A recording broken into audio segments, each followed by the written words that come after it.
Isabella Martinez had always known her sisters despised her, but she never imagined they would go this far. Standing in the grand marble foyer of the Blackwood estate, her hands trembling as she clutched the ornate contract that would seal her fate, she realized just how deep their hatred ran. The estate loomed around her like a Gothic cathedral, all dark wood paneling and towering windows that seemed to watch her every move. Shadows danced across the walls despite the blazing chandelier overhead, creating an atmosphere that made her skin crawl. She had been here for less than an hour, yet already she felt the weight of centuries pressing down upon her shoulders. "You seem nervous, Miss Martinez," came a smooth voice from the top of the grand staircase. Isabella looked up to see a figure descending slowly, his footsteps silent on the marble steps. Adrian Blackwood moved with a grace that seemed almost supernatural, his tall frame draped in an expensive black suit that made his pale skin appear almost luminescent in the dim light. Isabella's breath caught in her throat. She had heard whispers about Adrian Blackwood for years, the reclusive billionaire who owned half the city's most prestigious properties, yet was never seen during daylight hours. The man who held business meetings only after sunset and whose employees spoke of him in hushed, fearful tones. Looking at him now, with his sharp angular features and eyes that seemed to hold depths of knowledge no mortal should possess, she began to understand why. "I have every right to be nervous," Isabella replied, surprised by the steadiness in her own voice. "My sisters just sold me into what amounts to servitude to pay off their gambling debts." Adrian reached the bottom of the stairs and studied her with those unsettling dark eyes. There was something predatory in his gaze, yet also curious, as if she were a puzzle he was trying to solve. "Your sisters were quite desperate when they came to me 3 nights ago. Carmen and Sophia, wasn't it? They owed some very dangerous people a considerable sum of money." Isabella's jaw clenched at the mention of her half-sisters' names. Carmen and Sophia had always been jealous of the inheritance their father had left specifically to Isabella, money that was supposed to fund her medical school education. But, when their own mother had cut them off financially after discovering their gambling addiction, they had turned their spite toward the sister who had always tried to help them. "They told me you had graciously offered to work off their debt," Adrian continued, circling her slowly like a predator sizing up its prey. "A year of service in my household, and their slate would be clean." They seemed quite pleased with the arrangement. "Because they're not the ones who have to live it," Isabella shot back, anger flaring in her chest. "They get to walk away free while I become your, what exactly? What does this contract actually say I'll be doing?" Adrian's lips curved into something that might have been a smile, but there was no warmth in it. "You'll be my personal assistant, of sorts. I have certain requirements that are quite specific. I work unusual hours, I have particular dietary needs, and I require someone who can be trusted with absolute discretion." Isabella studied the contract again, though the legal language was dense and confusing.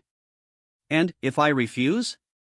Then, your sisters will have to find another way to pay Marcus Volkov the $300,000 they owe him," Adrian said casually, as if discussing the weather. "I hear he's grown quite impatient. Something about breaking fingers if payment isn't received by the end of this week."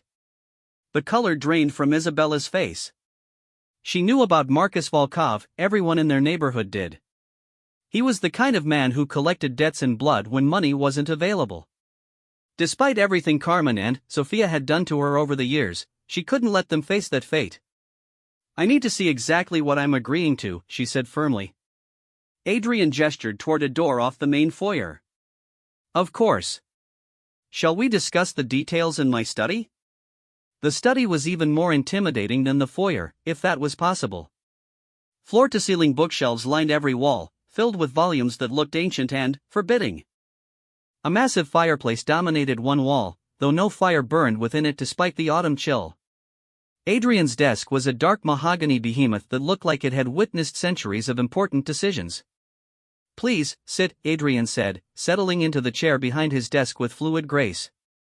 Isabella took the chair across from him, noting how the leather seemed to embrace her like cold hands. "Your duties will be relatively straightforward," Adrian began, pulling a thick folder from his desk drawer. "You'll manage my schedule, screen my calls, and ensure my home runs smoothly. You'll also need to be available for travel when required, as I have business interests across the globe." "That sounds almost normal," Isabella said suspiciously. "The unusual aspects relate to my schedule and privacy requirements," Adrian continued. I work exclusively during nighttime hours. You'll begin your duties each day at sunset and conclude them at sunrise. During daylight hours, you're free to do as you please, though you'll be living here in the estate." Isabella frowned. "You work 16-hour days?" "I'm something of an insomniac," Adrian replied smoothly. "I find I'm most productive during the darker hours.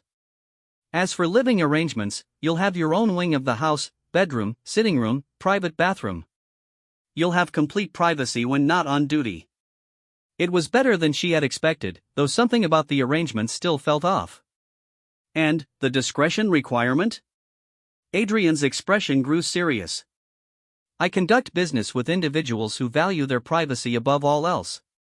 You may overhear conversations or witness meetings that must never be discussed with anyone outside this house. The consequences for breaking this confidentiality would be severe." The way he said it sent a chill down Isabella's spine, but she pressed on. "What about communication with the outside world? Can I call my friends, my family?" "Within reason, yes. Though I would discourage frequent contact with your sisters, given the circumstances that brought you here." Isabella almost laughed at that.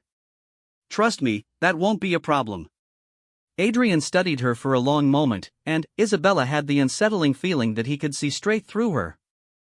"You're angry with them. Wouldn't you be?" The words burst out before she could stop them.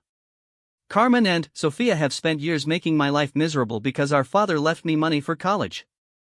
They've stolen from me, lied to me, turned our extended family against me. And now they've literally sold me to pay for their mistakes. Yet you're here instead of letting them face the consequences of their choices." Isabella looked down at her hands. "I couldn't live with myself if something happened to them, even after everything they've done." Loyalty, even when it's undeserved, Adrian mused. An admirable quality, though not always a wise one. Something in his tone made Isabella look up sharply. There was an expression on his face she couldn't quite read. Was it sadness? Regret? It was gone before she could be sure. "So do we have an agreement, Miss Martinez?" Adrian asked, pushing the contract across the desk toward her. Isabella stared at the document, her mind racing. A year of her life in service to this strange, unsettling man. A year away from her plans, her dreams of medical school, her hope of building a life free from her sister's toxicity. But what choice did she really have? She picked up the elegant fountain pen Adrian offered and signed her name with quick, decisive strokes before she could change her mind. "Excellent," Adrian said, though his smile seemed oddly melancholy. "Mrs. Chen will show you to your quarters and explain the house rules. Your duties begin tomorrow at sunset." As if summoned by his words, an elderly Asian woman appeared in the doorway. She was small and neat, with intelligent eyes that missed nothing as they assessed Isabella. "This way, Mrs. Chen said in accented English. "I show you to your rooms." Isabella followed the housekeeper through a maze of corridors, trying to memorize the layout of what would be her home for the next 12 months. The estate was even larger than it had appeared from outside, with wing after wing of rooms that seemed to stretch on forever. "Mr. Blackwood, he has rules," Mrs. Chen explained as they walked. "Very important rules. You never go into East Wing during daytime. You never enter his private chambers without permission. You never ask questions about his business or his condition." "Condition?" Isabella asked. Mrs. Chen gave her a sharp look. "You learn soon enough. Mr. Blackwood, he is not like other employers. You do your job, you follow rules, you have no problems. You get curious, you ask too many questions." She shook her head ominously. They stopped at a heavy wooden door marked with an ornate letter I. "Your rooms," Mrs. Chen announced, pushing the door open. Isabella gasped despite herself. The suite was beautiful, far more luxurious than anywhere she had ever lived. The bedroom featured a massive four-poster bed with deep burgundy curtains, while the sitting room boasted elegant antique furniture and a window seat overlooking the estate's sprawling gardens. Everything was decorated in rich jewel tones that made the space feel warm and inviting despite the Gothic architecture. Dinner served in main dining room at midnight, Mrs. Chen continued. Breakfast at 5 in morning, before sunrise. Mr. Blackwood usually takes his meals in his study, but tonight he wishes to dine with you. Discuss your duties properly. Isabella nodded, still taking in her surroundings. Mrs. Chen, how long have you worked here? The older woman's expression became guarded. 15 years. Good job, good pay. Mr. Blackwood treats his people well, if they serve him loyally. And, if they don't? Mrs. Chen's eyes grew cold. They don't stay long enough to regret it. With that ominous warning, she left Isabella alone in her new quarters. Isabella sank down on the velvet window seat, staring out at the gardens where ancient oak trees cast twisted shadows in the moonlight.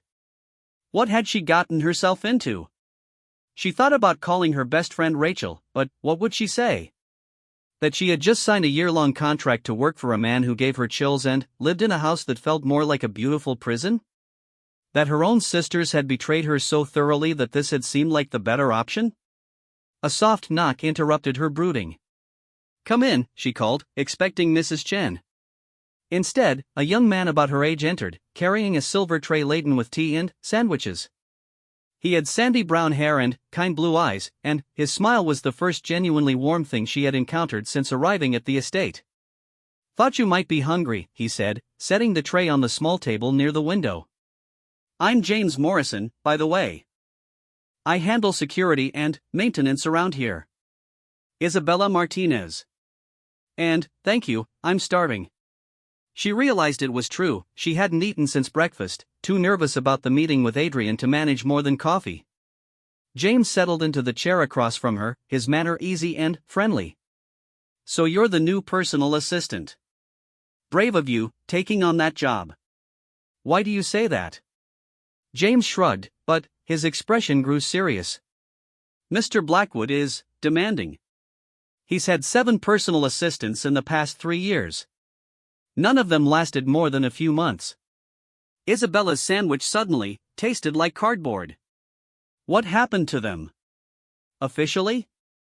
They found other employment opportunities. Unofficially? James lowered his voice. They couldn't handle the pressure. The weird hours, the strange requests, the way he seems to know things he shouldn't know. And, then, there are the visitors. What visitors? The ones who only come in the middle of the night. The ones who never seem to eat or drink anything, no matter how elaborate the refreshments Mrs. Chen prepares. The ones who speak in languages I've never heard before and whose eyes seem to reflect light like an animal's. A chill ran down Isabella's spine, but she forced herself to stay calm. Maybe they're just international business associates with unusual schedules. James gave her a look that clearly said he didn't believe that any more than she did. Maybe. But, Isabella, be careful, okay? There's something about this place, about him, that isn't quite right. I've been here 2 years, and I still feel like I'm only seeing the surface of whatever's really going on. Before Isabella could respond, the grandfather clock in the corner chimed 11 times. James stood quickly, his easy manner replaced by obvious urgency. I need to go. Security rounds, he explained, heading for the door. But, if you ever need anything at all, just find me, okay? Don't go wandering around the house alone at night. And, whatever you do, stay away from the basement. He was gone before Isabella could ask what was in the basement, leaving her alone with her racing thoughts and growing sense of unease. She tried to tell herself that James was just trying to scare the new employee, but something in his eyes had been deadly serious. The clock chimed again, 11:15. In 45 minutes, she would have dinner with Adrian Blackwood and begin to learn exactly what she had signed up for. Isabella looked down at her simple jeans and sweater, suddenly, feeling underdressed for whatever was coming. She changed into the nicest dress she had brought, a simple black sheath that her father had bought her for her high school graduation. Looking at herself in the ornate mirror, she barely recognized the pale, anxious young woman staring back at her. 24 hours ago, she had been a graduate student working part-time at a coffee shop and dreaming of becoming a doctor. Now she was living in a Gothic mansion, bound by contract to serve a man who surrounded himself with shadows and secrets. As she made her way back through the labyrinthine corridors toward the main dining room, Isabella tried to steel herself for whatever lay ahead.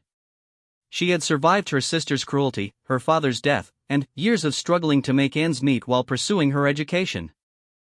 She could survive 1 year of this, no matter what Adrian Blackwood turned out to be. But, as she approached the dining room doors, hearing the low murmur of voices from within, Isabella couldn't shake the feeling that she was walking into something far more dangerous than she had bargained for. And, somewhere in the back of her mind, a tiny voice whispered that perhaps some debts were too high to pay, no matter the consequences of walking away. The dining room took Isabella's breath away. A massive crystal chandelier hung over a mahogany table that could easily seat 20 people, its surface gleaming with silver candelabras and bone china place settings. Adrian sat at the head of the table, still wearing his black suit but having loosened his tie slightly. The candlelight played across his sharp features, making his pale skin seem to glow from within. "Please, join me," he said, gesturing to the chair at his right. As Isabella approached, she noticed that while her place setting included multiple courses of food, Adrian's side of the table held only a crystal goblet filled with what looked like red wine. "You're not eating?" she asked as she settled into her chair. "I have unusual dietary requirements," Adrian replied smoothly. "I hope you don't mind dining alone. I find I prefer to focus on conversation during meals." The food was exceptional: perfectly prepared salmon with herbs she couldn't identify, vegetables that tasted like they had been harvested moments ago, and bread that was still warm from the oven. But Isabella found it difficult to enjoy the meal under Adrian's intense scrutiny. He watched her every movement with the focus of a predator, though his questions remained politely professional. "Tell me about your background," he said as she worked on her salad. "Mrs. Chen mentioned you were studying medicine?" "I was," Isabella replied, trying to keep the bitterness from her voice. "I had to drop out when my funding fell through.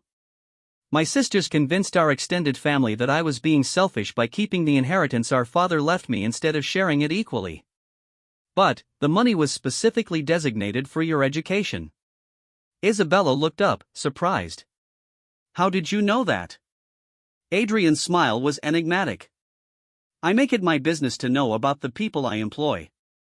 Your father was very specific in his will: the money was to fund your medical training, nothing else. Your sisters had no legal claim to it." "Legal claim and family pressure are two different things," Isabella said quietly. "When everyone you're related to starts treating you like you're selfish and greedy, it becomes easier to just give in than keep fighting. And yet you gave them the money and they gambled it away within 6 months." The matter-of-fact way he said it made Isabella's chest tighten with old anger. "How do you know all this?" Carmen was quite forthcoming about the details when she came begging for help. "She seemed to think that painting you as the responsible one would make me more likely to accept you as collateral for their debt." Isabella set down her fork, her appetite suddenly gone. "Collateral. That's what I am to you." "Initially, yes," Adrian admitted without any attempt at softness. "But I'm beginning to think there might be more to this arrangement than your sisters intended." Something in his tone made Isabella look at him sharply, but his expression was unreadable in the flickering candlelight. "What do you mean?" Before Adrian could answer, Mrs. Chen appeared in the doorway, her face tight with concern. "Mr. Blackwood, forgive the interruption, but Mr. Thornfield has arrived. He says it's urgent." Adrian's entire demeanor changed in an instant. The polite dinner host disappeared, replaced by someone commanding and slightly dangerous. "Show him to my study. Tell him I'll be there momentarily." Mrs. Chen bowed and disappeared as quickly as she had come. Adrian turned back to Isabella, and she was startled by the intensity in his dark eyes. "I'm afraid business calls. Mrs. Chen will show you back to your quarters. Tomorrow evening we'll begin your training properly."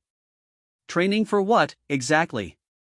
Isabella asked, but Adrian was already standing. "For serving as my assistant," he said, though something in his voice suggested there was much more to it than that. "Rest well, Isabella. Tomorrow your real education begins." He strode from the room, leaving Isabella alone with her half-finished meal and a growing sense that she had stepped into something far more complex than a simple employment arrangement. She made her way back to her quarters, her mind spinning with questions she couldn't answer. Sleep was elusive. Every sound in the old house seemed amplified in the darkness: footsteps in distant corridors, doors opening and closing, and what sounded like muffled voices speaking in languages she didn't recognize. Several times she thought she heard something that might have been screaming, but it was so brief and distant that she convinced herself it was just the wind.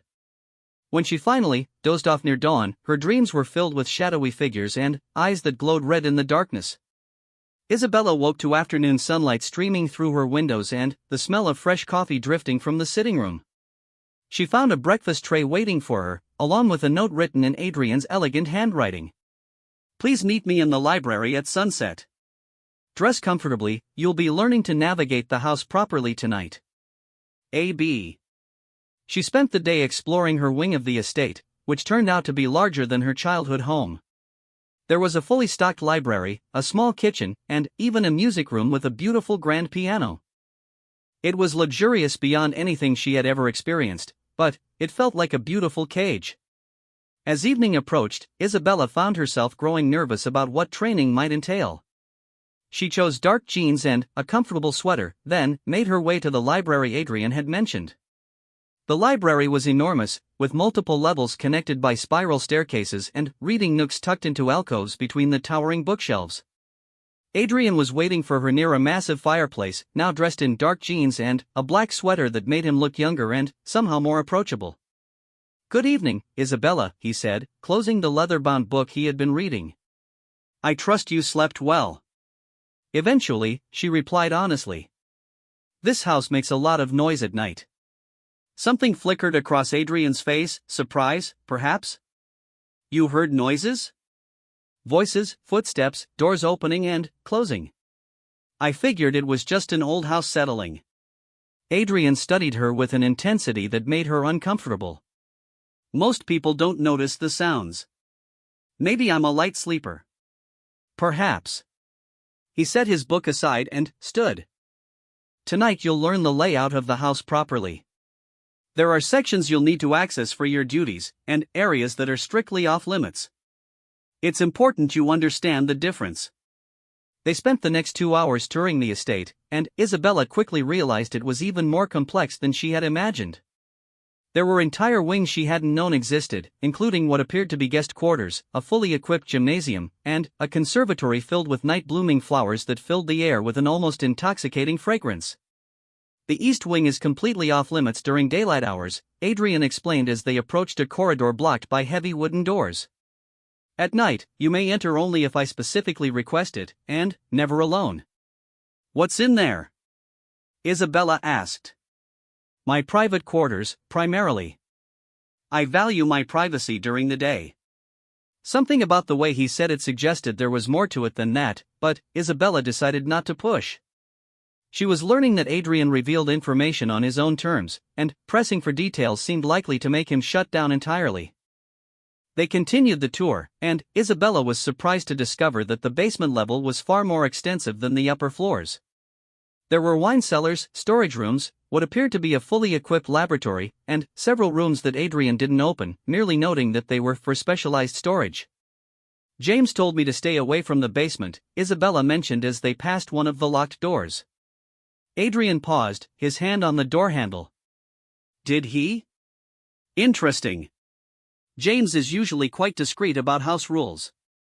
He seemed concerned about my safety." "James is a good employee, but he sometimes allows his imagination to run away with him," Adrian said carefully. "The basement contains some valuable items and potentially hazardous materials.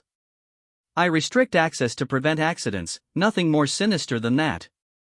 They were climbing back toward the main floor when Isabella heard something that made her stop dead in her tracks. It was a sound like nothing she had ever heard before, a low, mournful wailing that seemed to come from somewhere deep beneath the house. "What was that?" she whispered. Adrian had gone completely still beside her. "What did you hear?" "It sounded like someone crying. Or wailing. Something in pain." Adrian's jaw tightened, and, for a moment his carefully controlled facade cracked slightly. "The house has unusual acoustics. Sounds from the street sometimes carry through the foundation in strange ways." Isabella looked at him sharply. "That didn't sound like street noise." Nevertheless, that's what it was, Adrian said firmly, his tone brooking no argument. Perhaps we should continue this tour another evening. I have some business to attend to. They walked back toward the main floor in silence, but Isabella couldn't shake the feeling that Adrian was deeply disturbed by whatever she had heard. His usual fluid grace seemed forced, and he kept glancing toward the basement stairs as if expecting something to follow them. "Mr. Blackwood," came Mrs. Chen's voice as they reached the main foyer. "Dr. Hawthorne is here. She's waiting in your study." Adrian nodded curtly. "Thank you, Mrs. Chen. Isabella, we'll continue your orientation tomorrow night. For now, please familiarize yourself with the files I've left in your sitting room. They contain information about my business contacts and typical scheduling requirements." He strode away toward his study, leaving Isabella standing in the foyer with Mrs. Chen. The elderly housekeeper gave her a long, measuring look. "You hear things tonight," Mrs. Chen said. It wasn't a question. "Yes." Adrian said it was just street noise carrying through the foundation. Mrs. Chen made a noise that might have been skeptical. "Mr. Blackwood, he tells you what he thinks you need to know." "Not always the same as truth. Mrs. Chen, what's really going on in this house?" The older woman glanced around nervously, as if checking for eavesdroppers. "Some secrets not mine to tell." "But, Miss Isabella, you be very careful. Mr. Blackwood, he is good man in his way, but he is not normal man. You stay in your rooms after midnight unless he specifically asks for you. You never go looking for source of sounds you hear. And you never try to enter his private chambers during daylight." "Why? What would happen?" Mrs. Chen's expression grew grim. "Best you never find out." Isabella made her way back to her quarters, her mind reeling with everything she had seen and heard. The files Adrian had mentioned were indeed waiting for her, thick folders filled with information about international business contacts, travel schedules, and what appeared to be highly technical research projects she didn't understand. As she read through the materials, several things became clear. First, Adrian's business interests were far more extensive than she had realized, spanning everything from pharmaceutical research to rare antiquities acquisition. Second, almost all of his meetings and travel were scheduled for nighttime hours, which seemed unusual even for someone who claimed to be an insomniac. Third, many of his contacts had names and titles she had never heard of, and several appeared to be affiliated with organizations that sounded more like secret societies than legitimate businesses. Isabella was deep in the files when she heard voices in the corridor outside her door. She recognized Adrian's smooth tones, but the other voice was unfamiliar, a woman with a crisp British accent who sounded both authoritative and concerned.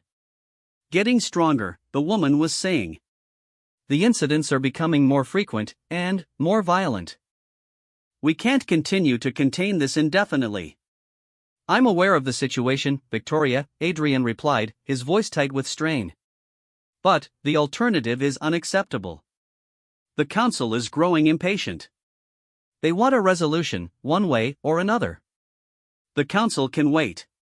I won't be rushed into a decision of this magnitude." Their voices faded as they moved away from Isabella's door, leaving her with more questions than ever. What incidents? What council? And what decision was Adrian so reluctant to make? She was about to return to the files when she heard something that made her blood run cold. It was the same wailing sound she had heard in the basement, but this time it was louder, more urgent, and it seemed to be coming from directly beneath her room. Isabella pressed her ear to the floor, trying to make sense of what she was hearing. The wailing continued for several minutes, accompanied by what sounded like something heavy being dragged across stone. Then, abruptly, everything went silent. She waited for nearly an hour, but the sounds didn't return. When she finally went to bed, Isabella lay awake staring at the ceiling, trying to piece together the fragments of information she had gathered. Whatever was happening in the Blackwood estate, it was far more complex and dangerous than a simple business arrangement. And, somehow, she was now part of it whether she wanted to be or not. The last thing she remembered before finally falling asleep was the sound of her door handle turning softly, as if someone was checking to make sure it was locked from the outside. But, when she got up to investigate, the corridor was empty, and the only sign that anyone had been there was the faint scent of something metallic lingering in the air, something that smelled disturbingly like blood. Isabella woke the next evening with a sense of unease that she couldn't shake. Her dreams had been filled with shadowy corridors and voices calling her name, and she felt like she hadn't rested at all. As she prepared for another night of training with Adrian, she found herself wondering if she had made a terrible mistake in coming here. But, as she looked at the contract sitting on her dresser, signed in her own hand, she knew there was no going back now. Whatever secrets the Blackwood estate held, she was bound to them for the next 11 months and 3 weeks. All she could do was try to survive whatever was coming, and hope that her sister's betrayal hadn't cost her more than just a year of her life. 3 weeks into her employment at the Blackwood estate, Isabella had settled into a routine that was both comfortable and deeply unsettling. Her days were her own. She read, explored the extensive gardens, and even began playing the piano in the music room. But her nights belonged entirely to Adrian, and, with each passing evening, she became more convinced that her employer was hiding something extraordinary. The work itself wasn't difficult. She managed Adrian's correspondence, scheduled his mysterious nighttime meetings, and accompanied him to various business functions across the city. What disturbed her was how different Adrian seemed during these outings. In public, he was charming and sophisticated, but she noticed how other people reacted to him, with a mixture of deference and fear that went beyond normal respect for wealth and power. There was also the matter of his business associates. Isabella had met dozens of them by now, and they all shared certain unsettling characteristics. They were all pale, all preternaturally beautiful, and all seemed to avoid food and drink at social gatherings. They spoke in hushed tones about territories and bloodlines, using terminology that made no sense in any business context she understood. Tonight was different, though. Tonight, Adrian had asked her to stay in the house while he attended a meeting alone, and the atmosphere in the estate felt charged with tension. Mrs. Chen had been unusually quiet during dinner preparation, and James had made himself scarce after completing his security rounds early. Isabella was in her sitting room, trying to focus on a novel, when she heard the commotion. It started as raised voices somewhere deep in the house, followed by what sounded like furniture being overturned. Then came a sound that made her blood freeze, a roar of rage that was more animal than human. She should have stayed in her room. Mrs. Chen's warnings echoed in her mind, along with James's advice about not wandering the house alone at night. But something about that sound, the pain and fury in it, compelled her to investigate. Isabella crept through the corridors toward the source of the disturbance, her heart pounding as the sounds grew louder. The commotion seemed to be coming from the basement, specifically from one of the areas Adrian had declared off-limits. As she descended the basement stairs, the temperature seemed to drop with each step. The elegant decor of the upper floors gave way to rough stone walls and iron fixtures that looked centuries old. The sounds were clearer now, definitely a struggle, accompanied by voices speaking in that strange language she had heard during Adrian's late-night meetings. Isabella followed a narrow corridor she hadn't seen during her official tour, guided by flickering torchlight that cast dancing shadows on the walls. The passage ended at a heavy wooden door reinforced with iron bands. The door was slightly ajar, and, through the gap, she could see a large chamber lit by dozens of candles. What she saw inside would haunt her for the rest of her life. Adrian stood in the center of the chamber, but he was transformed. His usually pale skin was now translucent, revealing dark veins beneath the surface. His eyes glowed with an otherworldly red light, and, when he spoke, Isabella could see fangs extending from his upper jaw. He was restraining another figure, a man who looked similar to Adrian but younger, with wild dark hair and clothes that hung in tatters. "Marcus, you have to control yourself," Adrian was saying, his voice carrying an authority Isabella had never heard before. "The hunger doesn't have to consume you." The younger man, Marcus, struggled against Adrian's grip, his own eyes blazing red. "You don't understand," he snarled, and his voice carried the same inhuman quality as his roar. "It's been too long. I need to feed." "Not on innocence," Adrian said firmly. "We've discussed this. There are other ways." "Your ways are weak," Marcus spat.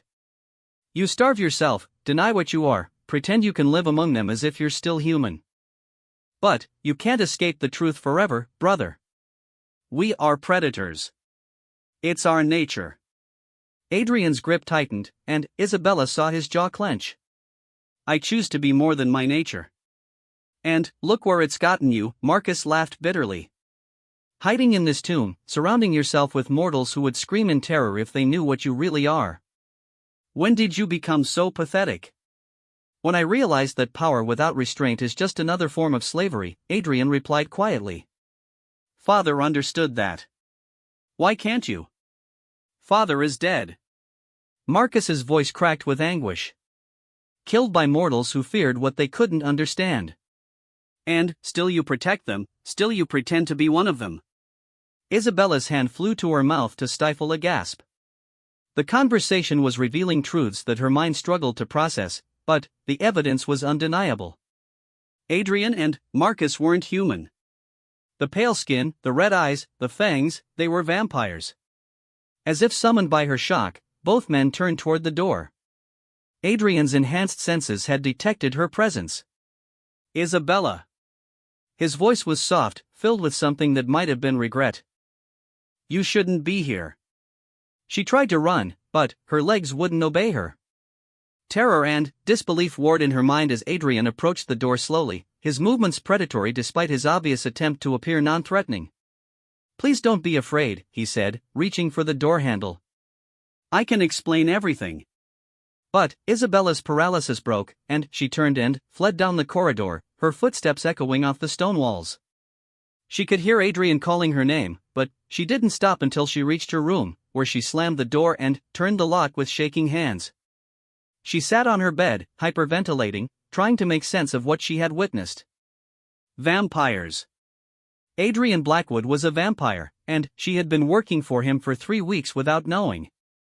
The strange meetings, the unusual business associates, the way he never ate food, it all made horrifying sense now. A soft knock at her door made her jump. Isabella? Adrian's voice was back to its normal human cadence, but she could hear the strain underneath. Please let me in. We need to talk. Stay away from me, she called out, surprised by the strength in her own voice.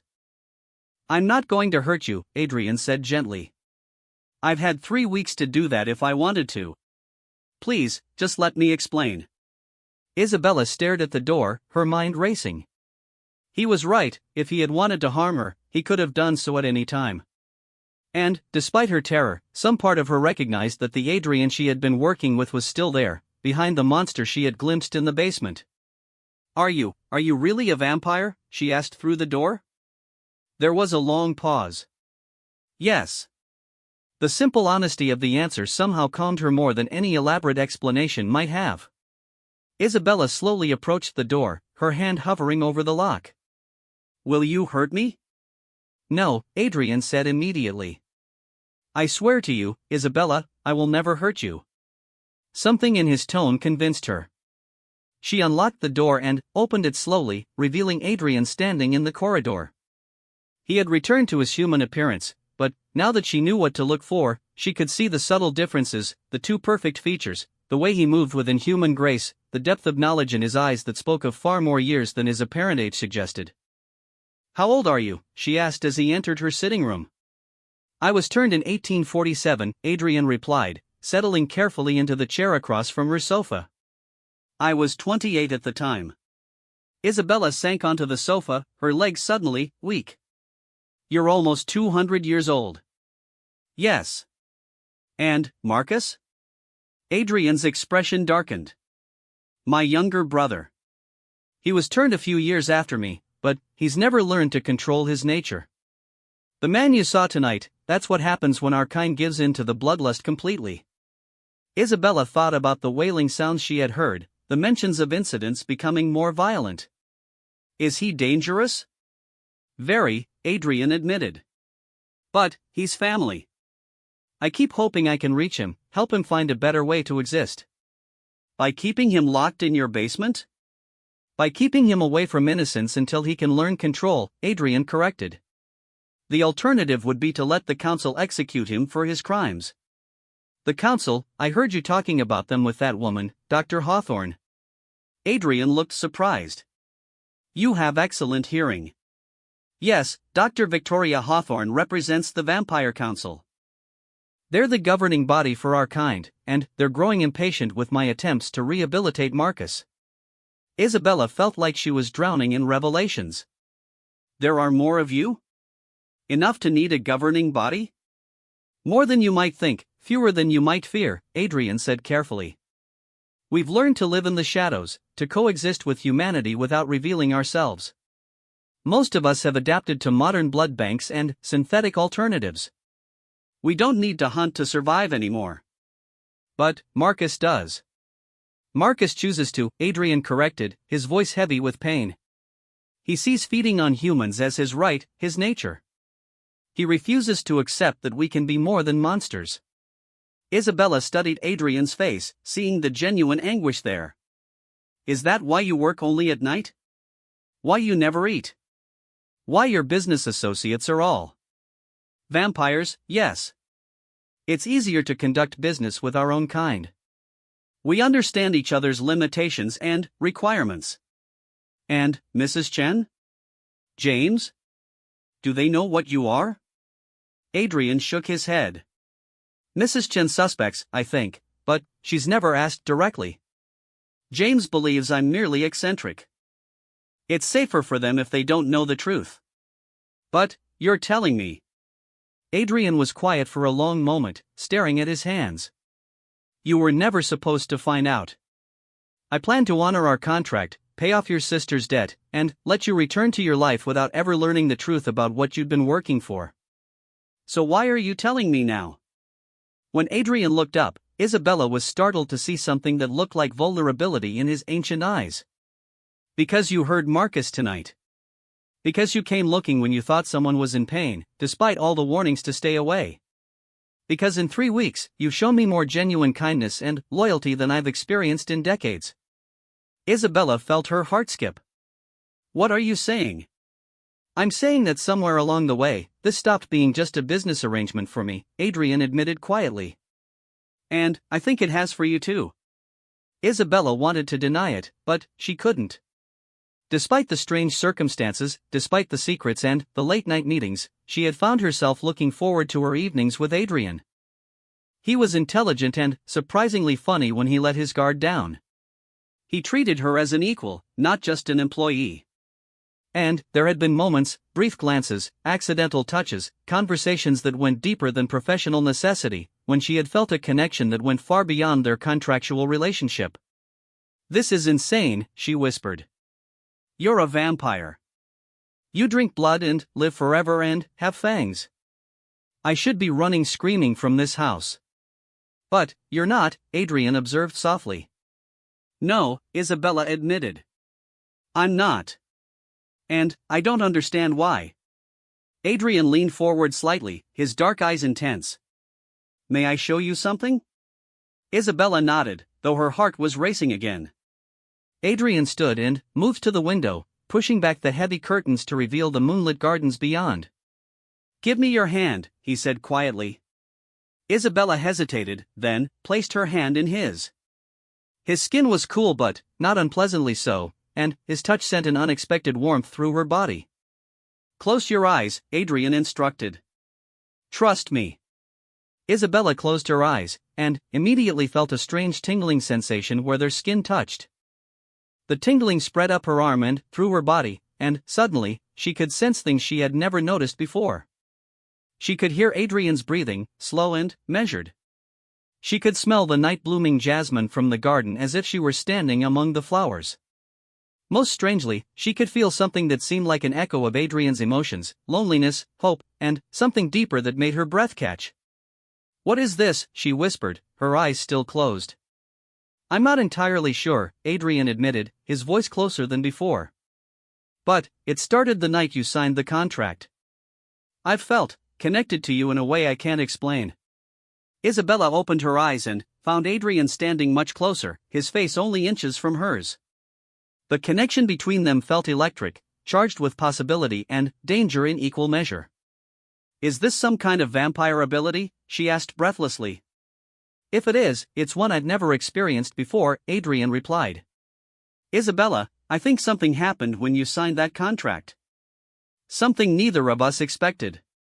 Like what? Adrian hesitated, as if afraid to voice his suspicion.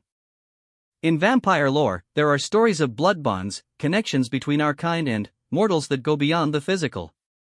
They're supposed to be incredibly rare, almost mythical. Isabella felt her heart pound harder. What do blood bonds do? They link two souls together, Adrian said quietly. They create an empathic connection, enhanced senses, shared emotions. And, according to legend, they can only form between vampires and mortals who are compatible in very specific ways. Compatible how? Adrian's hand cupped her face gently, his thumb brushing across her cheek. In ways that go beyond physical attraction. Mental, emotional, spiritual compatibility. The kind of connection that transcends species. Isabella felt herself leaning into his touch despite every rational thought screaming that this was madness. Is that what you think happened to us? I think, Adrian said softly, that your sisters may have unknowingly delivered you to exactly where you were meant to be. The irony wasn't lost on Isabella. Carmen and Sophia had sold her into what they thought was servitude, but instead they had delivered her to her destiny. If Adrian was right about the blood bond, then her sister's betrayal had actually been the universe's way of bringing her to where she belonged. This is crazy, she whispered, but she didn't pull away from his touch. The best things usually are, Adrian replied, leaning closer until their foreheads were almost touching. Isabella, I know this is overwhelming. I know it changes everything. But I need you to know that whatever you decide, I'll respect your choice. If you want to leave, I'll pay off your sister's debt and ensure you're safe. If you want to stay and learn more about what's happening between us. What then? Isabella asked, her voice barely audible. Then, we figure it out together, Adrian said simply. All of it. The bond, my brother, the complications of a relationship between our kinds. Everything. Isabella stared into his eyes, seeing centuries of loneliness and hope warring in their depths. She thought about her old life, her struggling studies, her sister's betrayal, the constant financial stress and family drama. Then, she thought about the past 3 weeks, the luxury and comfort, yes, but more than that. The intellectual stimulation of working with Adrian, the way he valued her opinions, the growing sense that she had found something she didn't even know she was looking for. If I stay, she said slowly, I need to know everything. No more secrets, no more half-truths. I need to understand what I'm getting into. Adrian nodded immediately. Complete honesty from now on. I promise. And I need to know that you can protect me from Marcus and anyone else who might see me as a threat or a liability. With my life, Adrian said solemnly. Isabella took a deep breath, knowing that her next words would change the course of her existence forever. Then, I'm staying. Adrian's smile was radiant, transforming his aristocratic features into something breathtakingly beautiful. Are you sure? No, Isabella admitted with a shaky laugh. I'm not sure about anything except that leaving feels wrong. Whatever this is between us, whatever the blood bond means, I want to explore it. Adrian's arms came around her then, pulling her into an embrace that felt like coming home. As he held her, Isabella could feel the connection between them strengthening, becoming more real and tangible with each passing moment. There's so much I need to tell you, Adrian murmured against her hair. About our world, our history, what the bond might mean for your future. Will it change me? Isabella asked, suddenly, concerned. Will I become like you? Not necessarily, Adrian said, pulling back to look at her. Blood bonds don't automatically turn mortals into vampires. But they can extend human life, enhance certain abilities, create a stronger constitution. You would remain essentially human, but with modifications. Isabella considered this. Would I live as long as you? Possibly. The bonds are so rare that we don't have much data on their long-term effects. The idea should have terrified her, but instead Isabella felt a strange sense of rightness about it.